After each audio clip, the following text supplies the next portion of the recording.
Hey there. I'm Wallace Wainhouse from Epic Games, and I am a product specialist for RealityScan Desktop.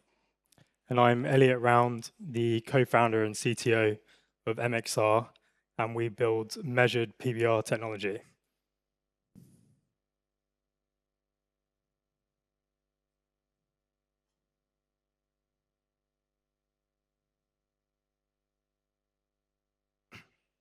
So these are some of the results that Wallace has been capturing more recently using Marso and Reality Capture together.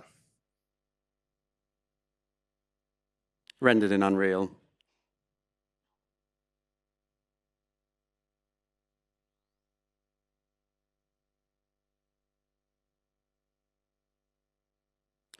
So what is this talk about? It's basically about making PBR textures and how to make scans look real. And that involves making materials that behave correctly according to light. And if you have any experience of making PBRs, you might know that that can involve using extremely expensive rigs with special hardware, special expertise, or just a lot of artistic guesswork.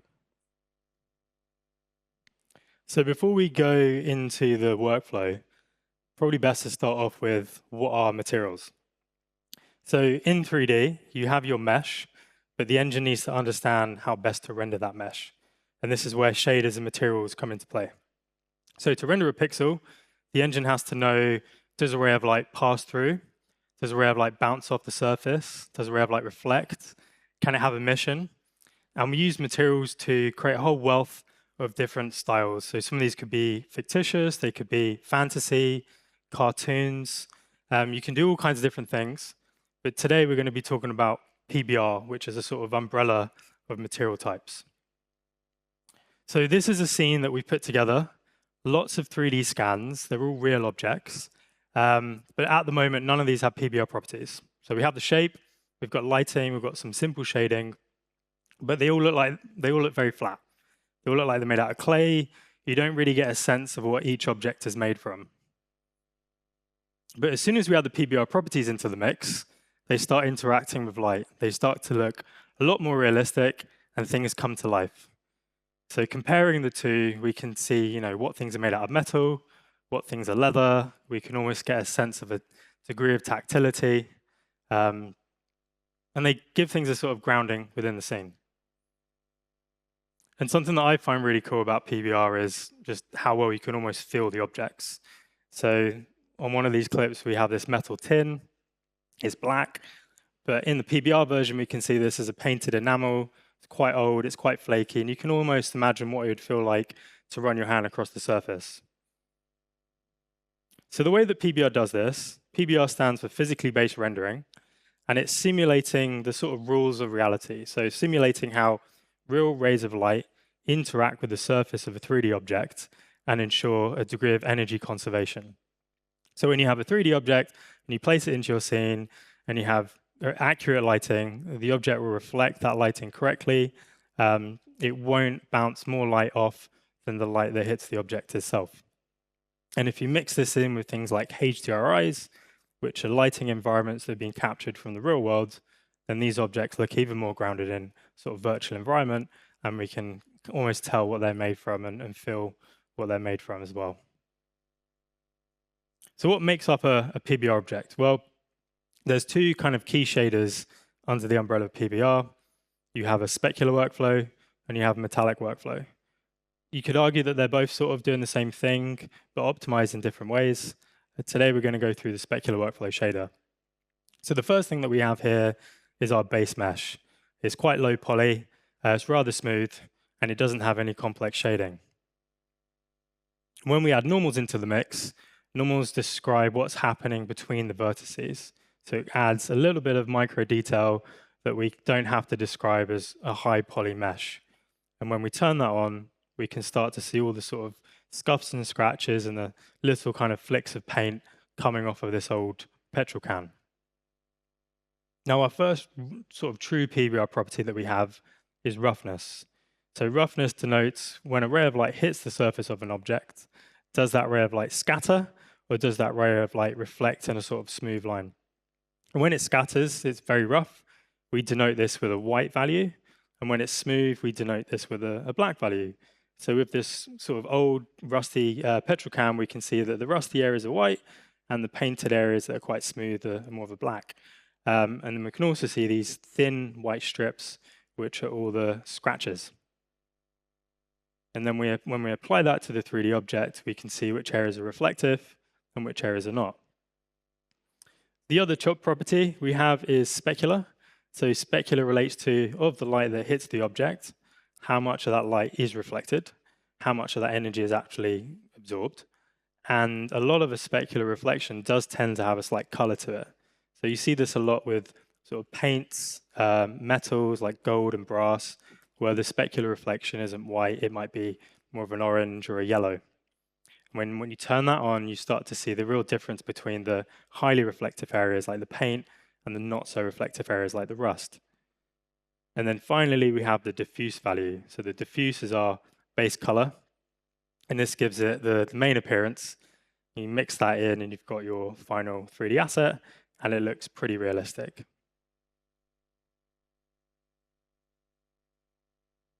Here's another video rendered in Unreal. In a Quixel scene, by the way, but that object was done in Marso with reality capture. You can see with the normal map, you get like really fine details on the surface. And that's a different petrol can to the one we're actually going to show you today, because me and Elliot have both got petrol cans that we scan in our garages.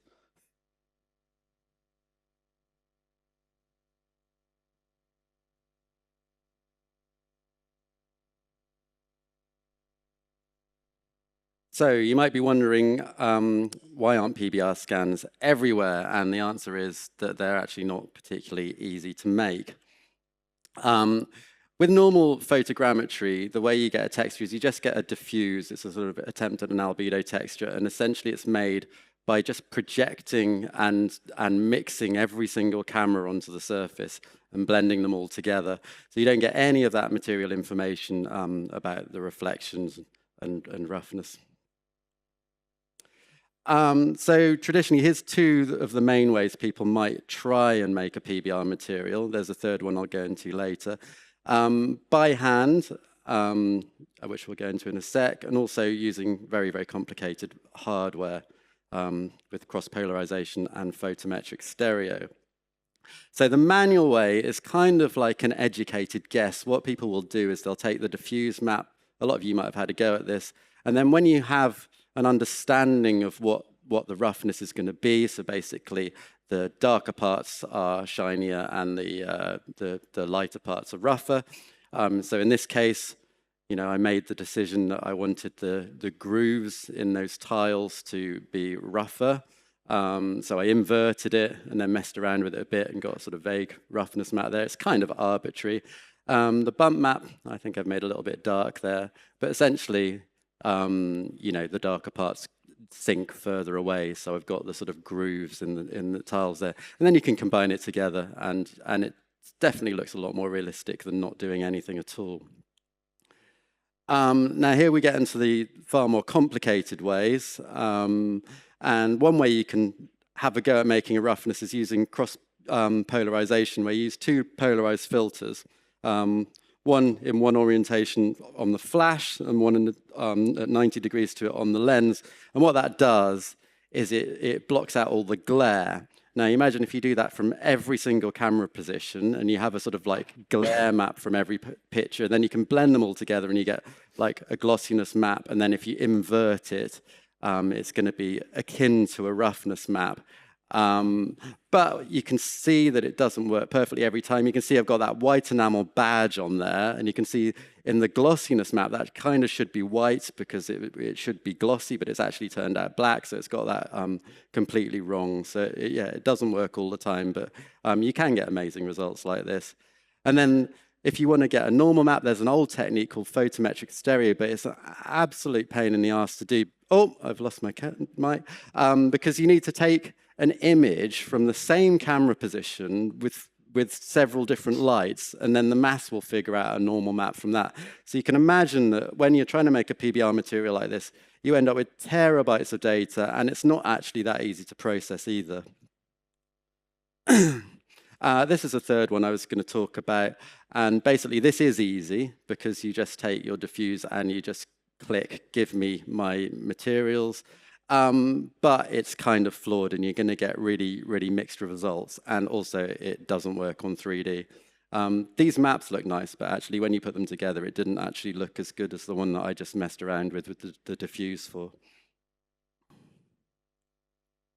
So we're going to show you how you can capture 3D PBR using Marso Measure and RealityScan all by yourself using available hardware.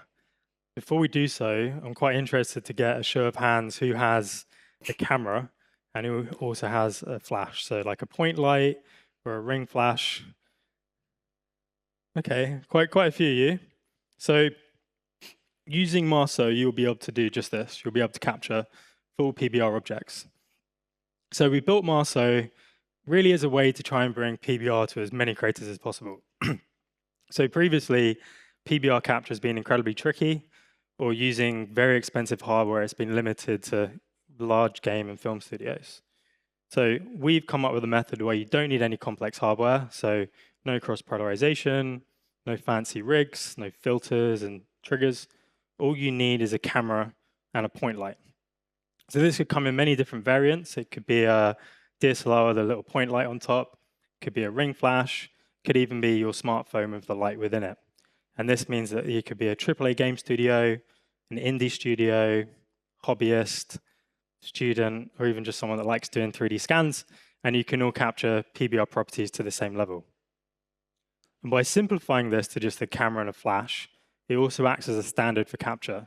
So if you're capturing assets from different locations, through different vendors, you can bring all of these assets into the same scene, and they'll look identical. So we do this with flash photography, and this is done by measuring how a 3D object interacts with light. So we measure the PBR properties based off of this reflection. By measuring how it bounces off, we can look at the specularity, we can look at the roughness, and we can also understand the base color. We designed Marso for capturing 3D objects that you want to put into your larger 3D scenes. So it's not really designed for capturing rooms, but anything that you can get around with a camera, you can do a full PBR scan. We've tried this with fashion apparel, so shoes and handbags, small to medium-sized objects for film and games, so lots of props, even the odd cultural heritage piece where you don't have to take the artifact out of a museum. You simply take the glass cabinet off and take a few pictures. And we've even captured a few small to medium-sized pieces of furniture.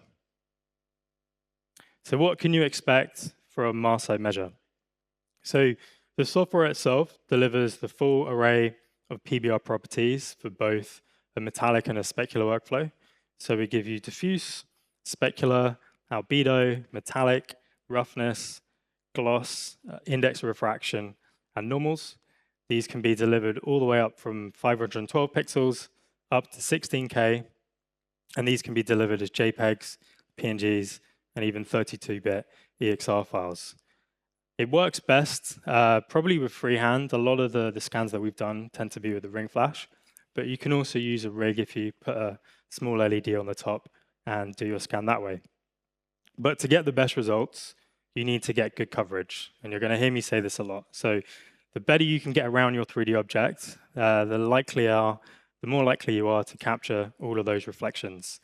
And if any of you are sort of photogrammetry veterans, this is something that you're probably not used to doing or doing it in a slightly different way.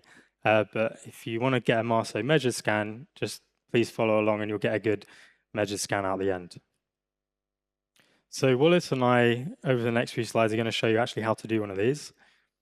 And we're going to cover setting up your scene, how to actually capture. So the better quality your 3D scan source photography is, the better the result will be out the other end. We're then going to show you how to process this through RealityScan, how to process the PBR through Marso, and then finally bringing it all together within Unreal Engine. So those of you out there who are used to doing photogrammetry, you might find that this capture method is a bit different to normal. Now, for one, you're probably going to end up having to underexpose things. Now, the reason for that is Marso needs to be able to get values like through the whole range of the brightness of the object. So those specular highlights, they can't blow out. They need to be below 1 in value, which can obviously make the rest of the object pretty dark. But Marso uses RAWs, and that's like they've got big color depth, so you can pull back a lot of that information. Now, the other thing we often tell people is don't bother using shiny objects, but that's kind of the point here. Often, like the most exciting PBR materials are going to be of things with specular highlights and some reflections. Now, lots of images, that's not breaking a rule, because obviously we do encourage people to take as many photos as they possibly can, because you can always not use them. But I think you're going to be surprised how many you need here. It's a lot more than you would need to get a really nice photogrammetry scan. So there's 4 things that you need to think about when you're doing a Marso measure scan. The first thing is the camera. So when you're using the camera, it has to be a camera that can shoot RAW files. And the reason for this is so that we can keep as much of that dynamic range as possible. So all of the highlights, all of the shadows, which will often get clipped if you're using a JPEG. The other thing is the exposure.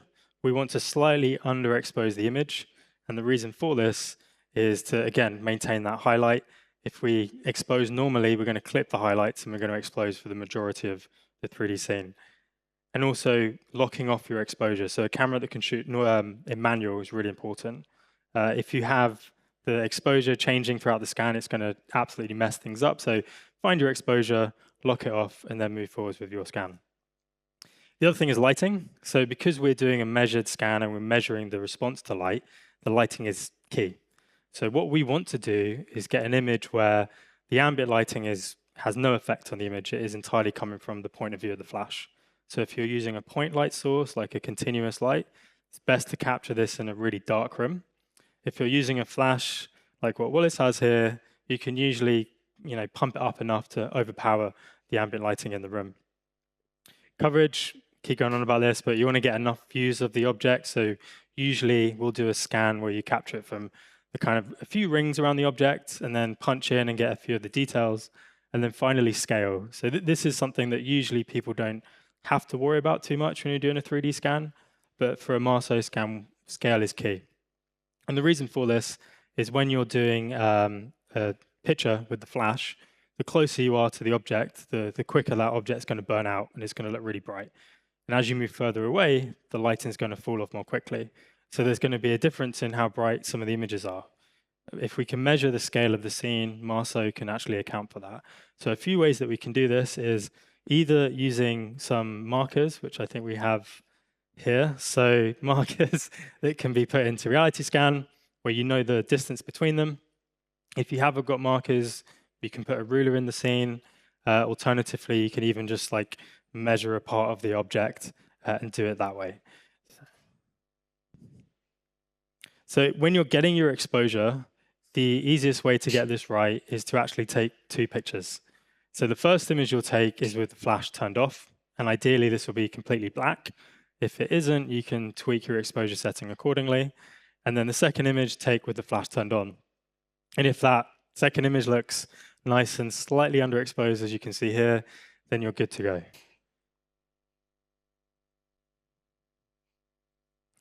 So what you can see from this point of view is that reflected region. So by capturing this reflection here, we can understand what the PBR values are. And we want to get enough images where we almost cover the whole object in that specular reflection. And we picked this object because it's got quite a few interesting material properties on it. Mindful it was quite hard for me to get through airport security on my way here. Now, when we're doing a scan, we'll often do a few loops just to make sure you've got the general shape. But when you're capturing something quite planar like this, it's usually good to sort of scrub left and right, up and down, and that will just ensure that you've got all of the sort of reflective regions in your data set.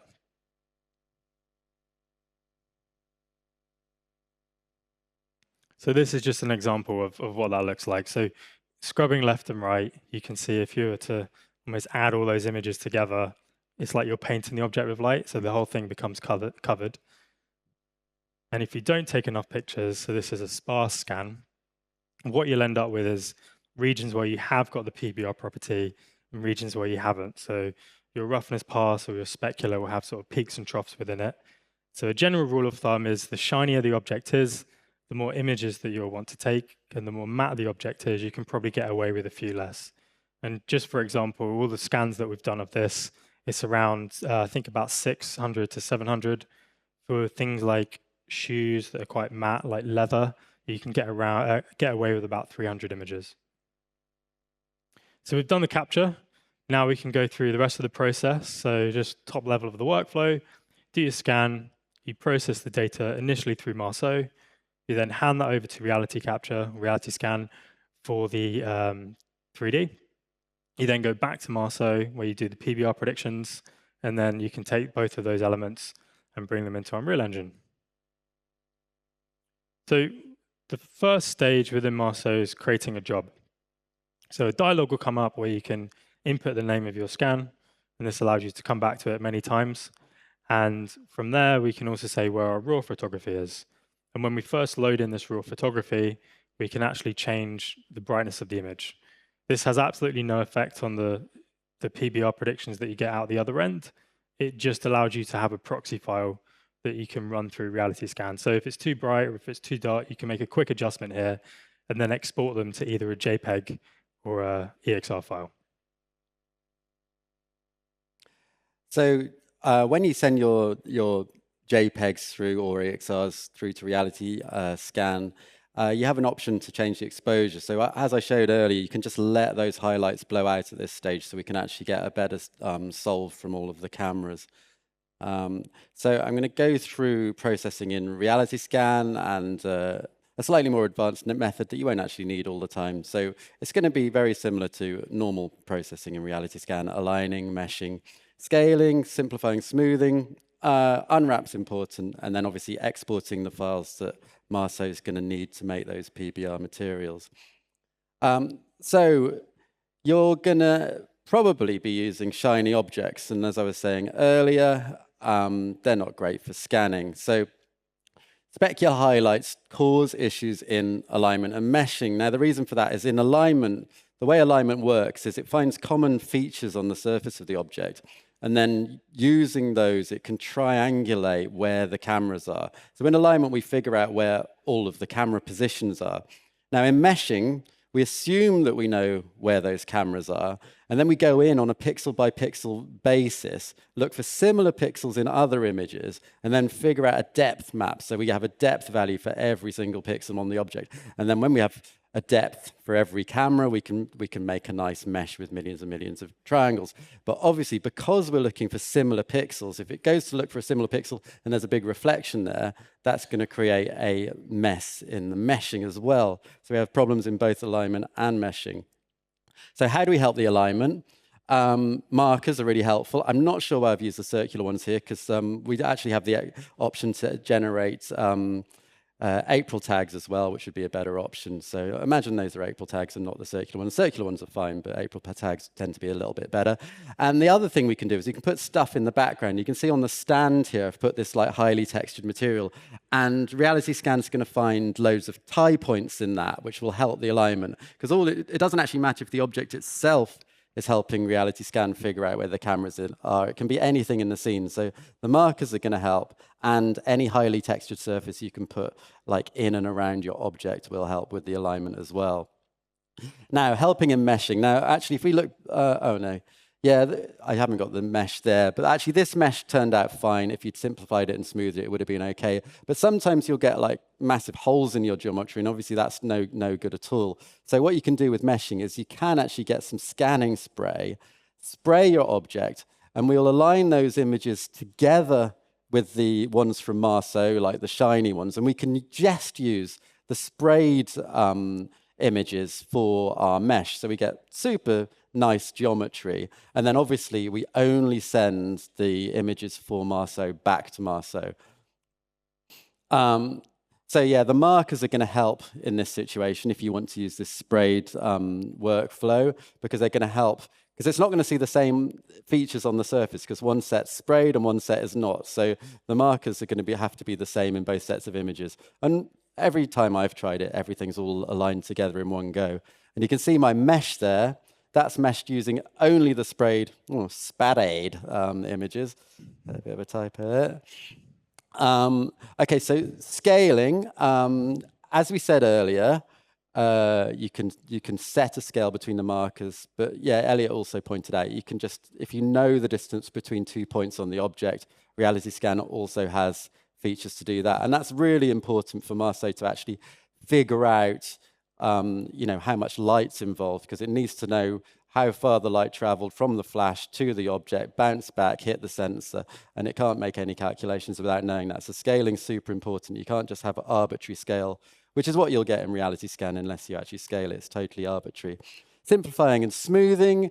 You can see my original mesh here was 69 million triangles. I've smoothed to 2 million. I think that's probably overkill as well. But Marso makes a really nice normal map, very similar to what you'll get with photometric stereo. So your actual final mesh, as long as it doesn't have massive holes in it, and it's smooth and nice and not too many triangles, Marso is going to do a nice job with it.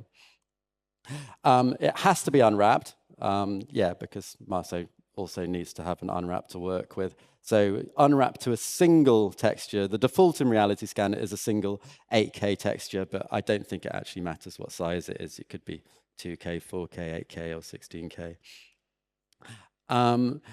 And then finally, we're going to export our files to Marso. So main thing, obviously, is a mesh, and it needs to obviously be unwrapped as well, like I said earlier. But Marso also has an option for a mask mesh. So in this situation, you definitely want one because the images underneath are going to be occluded. So when Marso tries to take measurements for anything near the bottom of that, if the table's in the way, it's going to get a completely wrong measurement because it's looking at a table and not the actual object. So if you send the mask in, Marso knows what is the object and what isn't the object.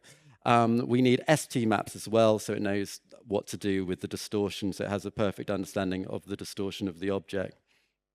Something we can also do at this stage is, if for whatever reason you want to UV unwrap your mesh slightly differently, retopologize it, clean it up a little bit, you can do that to the Alembic file and send that also into Marso, provided you maintain all of the cameras and the scale. So we've got our 3D data from RealityScan. The first thing we're going to do before setting that up is actually putting in our exposure settings. So one of the first things you'll do during a scan is actually take a picture of a gray card. So you would pop a gray card up, take a picture, measure the distance, and then Marso will understand what that light fall off is. You only have to do this once. So if you're using the same camera and light setup, do that once, and then you can reuse it many times. You can have lots of these just in a list. So different, pairings of exposure and light brightness, and you can pick those. So once you pick that, you then state which version of photogrammetry application you're using. So here we're using RealityScan. You then state where your mesh file is. So you go to your Alembic. You can then optionally state where your mask is if you want to use a mask. And then finally where your STMap folder is. And once you've done that, you can then go over to your settings. So this is deciding what resolution you would like. We go all the way up to 16K. You can also decide what version of Marso you want to run. So we've got different versions of our models that give slightly different results. And then you add this to a queue or process it immediately. And out of that workflow, we've now got a lovely 3D mesh from RealityScan, and we've got all of the PBR textures from Marso. And finally, we got some help from Sebastian from Quixel with this substrate material.